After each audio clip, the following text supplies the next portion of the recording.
We're recording right now.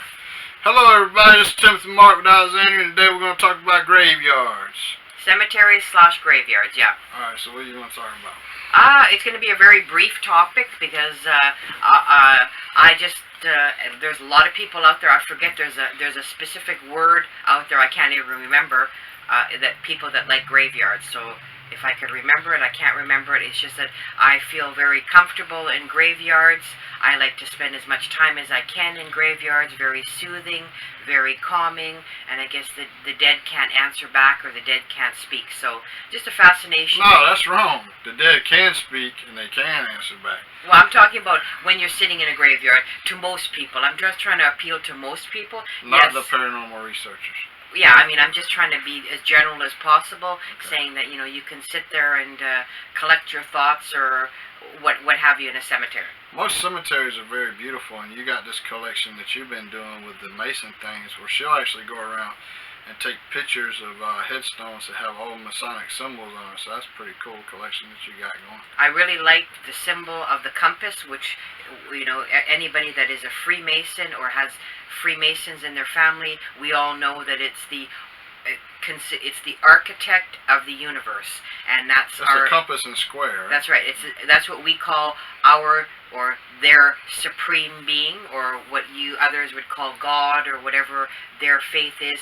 But the architect of the universe is the supreme being that created the universe. So people have to understand that Masons were very ritualistic, very spiritual, whether they were down their own path or not. And I mean, whenever people hear Friday the 13th, they think it's unlucky, but it's not unlucky. It just has a bad connotation in that, and I'm only bringing that up because of Freemasons. It was, the superstition is brought down after that. But where in your mind did Friday the 13th, where in your belief system do you think that Friday the 13th became bad for people? To me, I don't know. To me, Friday the 13th has always been lucky. It's a very lucky number. I really don't have any superstitions that I follow. I don't believe in superstitions. If you're a Christian, you may have heard of Friday the 13th being a bad number. And the Christian belief on that is because the Last Supper, it was Jesus and the 12 disciples, 13. But, if you're really a true Christian and you read the Word of God, you'll understand that there's no luck. So, yeah, go ahead. I mean, it's not bad luck to me, but Friday the 13th actually came from when I think it was 13-something, when the Pope at that time sent an order throughout all the lands that all the Knights Templars were to be tortured, executed for heresy. So that's where that comes from, is that it was on the 13th, Friday the 13th, when the Pope said that order that the Knights Templar, their use was over. The church, seeing that they were becoming too powerful to control, so they decided to have them round up, collected, tortured, and then burnt or whatever, and just executed. And that's another reason that people consider it bad. That's another story that you just learned about.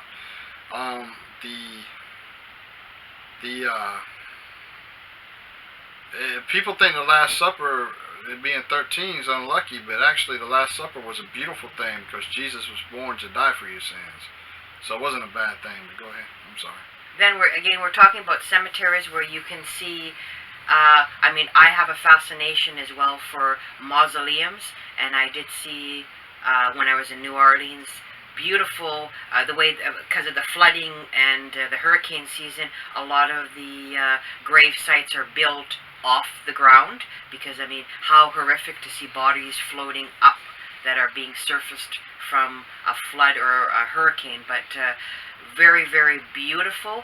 And in regards to cemeteries too, we have to think of the Day of the Dead, where it is actually a practice on after Samhain, which is November 1st, the Day of the Dead, where you go and pay homage to your ancestors, and you have a picnic or you have a meal in the cemetery with your ancestors. And I think that's an awesome idea in regards to remembering your ancestors and utilizing a cemetery, not in a grief-stricken setting, but in a setting of remembrance in regards to what people do if you celebrate the Day of the Dead. So, I mean, cemeteries are not a place of grief. It can be happiness. Each culture has a different way of remembering their dead. Of course, not there are places now, or in previous times there wasn't anything for cremation. I believe in cremation. I want to be cremated, but there are now spots in cemeteries where you can put urns with ashes in there. It's not just worm-eaten corpses that are going to be there. They have ashes there as well. So, I mean, a fan of ancient Egyptians, as everybody knows too.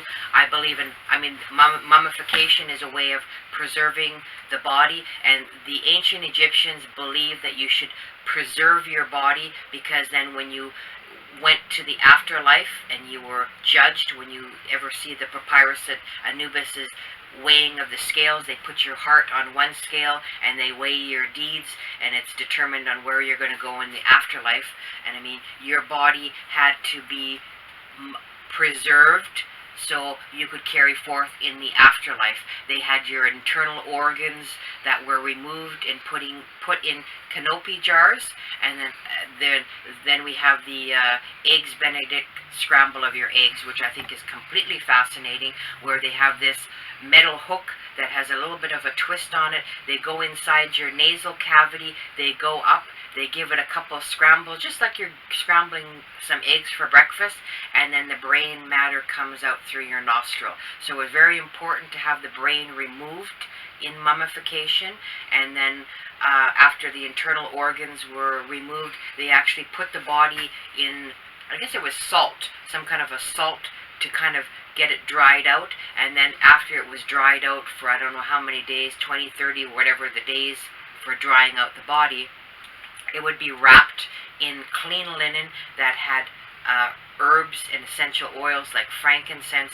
You were wrapped up, and then you were put in a, a sarcophagus or whatever. But that was, and then the Valley of the Kings is a famous graveyard or cemetery for in ancient Egypt, where all the pharaohs were buried, and they're still uncovering bodies to this day. So cemeteries, or this is a tattoo right here of, as you know, Isis. Like I said, ancient Egyptian is a passion of mine, and the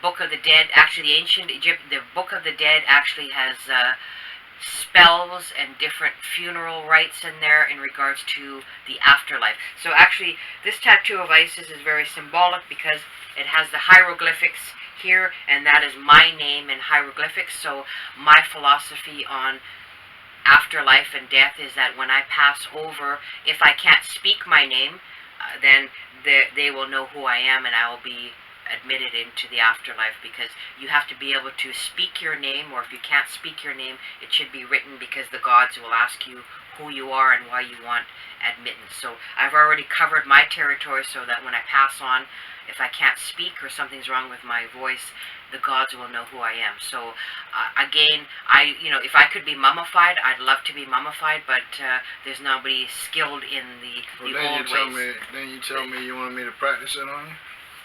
Well, I mean, we don't have the, do you have salt from the Dead Sea or whatever? That's where they would do the drying of your corpse. So if you can get the proper material, I'd love to be mummified, but instead then I'd like to be cremated, ashes to ashes, dust to dust. The ancient Romans believed in cremation. You were put on top of a pyre, and then you were set on fire. A lot of cultures back then believed in burning. If you're into Vikings, or if you're into the Norse traditions, you would be put on a boat, and then you would be laying on a pyre, and then once the boat was set onto the water, the boat would be set on fire. So you would be burnt on your boat. Those are the old ways, where the Vikings and the Norse people would be cremated in their own fashion, that you'd set adrift in your boat. As we know, Vikings are key with their boats. So that's different traditions, and I mean, let's face it, back in the day, cemeteries were getting so overcrowded, especially in Roman times. If you go to Italy or ancient Roman sites, you'll see cemeteries where there's thousands and thousands and thousands of bodies. So let's face it, you have to do something with the bodies. And I mean, cremation is another option. And then if you go into the catacombs in Paris, you will see where there's places where the bodies were just thrown, or plague victims were just thrown into mass pits or thrown into the catacombs, where you'll see millions and millions and millions of bones. That's another place I'd like to visit, is the catacombs in Paris. Not due because they were the Black Death victims, but you're running out of space. When I was overseas, I did see a place, just a kind of a morbid thing with what they do to cemeteries, because this is still the same topic about cemeteries, is that in the ancient times, or even a couple hundred years ago, people were buried in cemeteries. But when the modern times overlapped with the old times, buildings, parking lots, people, real estate was becoming a commodity. So I was on top of, I did a ghost tour or whatever, I did a tour where we were standing on top of a paved parking lot, and the tour guide told us that underneath the parking lot was hundreds and hundreds and hundreds of bodies that were maybe from 200-300 years ago, and they needed that for prime real estate. So what they did is that they didn't move the bodies, they just moved the headstones and moved them somewhere else, kept the bodies under there, and paved over to making a parking lot in a European city. So in European cities, with real estate being a commodity or a high price, that's the norm of what would they do with old cemeteries, is not take the bodies, just take the headstones. And they do that with Native American cemeteries here, or sacred cemeteries, where they just destroy it because land is more important than anything else in regards to that. So that being said, I mean, it's beautiful to visit cemeteries, to look at the intricate carvings, and just to go back in time and just see how, bodies were disposed of, bodies were remembered, your loved ones were remembered, because we all go back to what we became, is, the earth. We're part of the earth, so we all go back, whether it's being buried in the earth or your ashes being thrown into the earth. At your local cemetery, a lot of people, like I used to do in the past, as I do charcoal rubbings. I've done that on ancient stone monuments when I was overseas, is that you can get, you go to a drawing store, a craft store, where you can get that thin onion skin paper, and you can take charcoal, and you can do, a lot of people do rubbings. I used to do rubbings on the intricate carvings, or even on rune stones, especially if you're in Europe. You get the opportunity where you can compile your own book in regards to gravestones. And then we did find a lot of ones where the hands were pointing up and the hands were pointing down. I had never seen that before. That's the one, man, you've seen. Yes. Somerville had the ashes thing that you're talking about. Cremation things, where they have little slots where you can put that in? Yeah. I don't think. Somerville. Yeah, I think cremation was big back in the Roman times and with the Norse people. Then it kind of fell out of favor, and then I think in the recent times it's making a revitalization, because we're running out of where to bury the people, and you can only have so many thousands and thousands of bodies being thrown into a mass grave or a pit. So I mean, to me, cremation is very, I've had 3 or 4 of my pets cremated, because you're talking about there's even cemeteries for pets. If you're a fan of Stephen King, you'll remember the movie Pet Cemetery, whereas you could actually bury your pet. I even had a couple cats buried in my backyard, or a lot of people will bury their animals in their backyard or at the cemetery. And the big thing again is cremation of your pet. I think I have 4 urns of dogs that we used to have that we cremated. And I mean, so cremation, I think, is that you can remember your loved one, because you can bring the ashes with you everywhere. A lot of people will have ashes of their husbands or wife on their mantle in their fireplace. I think with you, what I'll do is I'll just prop you up in the living room and put you in a glass case. Oh, well, that would be awesome. I think that's pretty grotesque, but not really. My wish. Or if I die first, then you can put me in the case. How about that? No, my wish is to be cremated. I would like to be cremated and my ashes thrown. So I've expressed that wish that I would like to be cremated. I understand that, but you know, it's my body, my life. Well, yeah, I understand. that. I understand you want to be cremated, and the thing is, with that, it's just contradictory to the Egyptian. I don't. Well, it's not contradictory. I can't be mummified. Well, you can. I mean, I'll mummify you. I'm sure. Actually, there's different forms of mummification. Yes, there is. The way they did it back in the Egyptian times was where you know, when you unwrap the mummy or whatever, it's very mummification. When you're talking about mummification, no, there's a way that they do it now. They did a little girl actually in Italy where she still looks the same today, and she's been mummified for like 50 years, but she still looks the same today.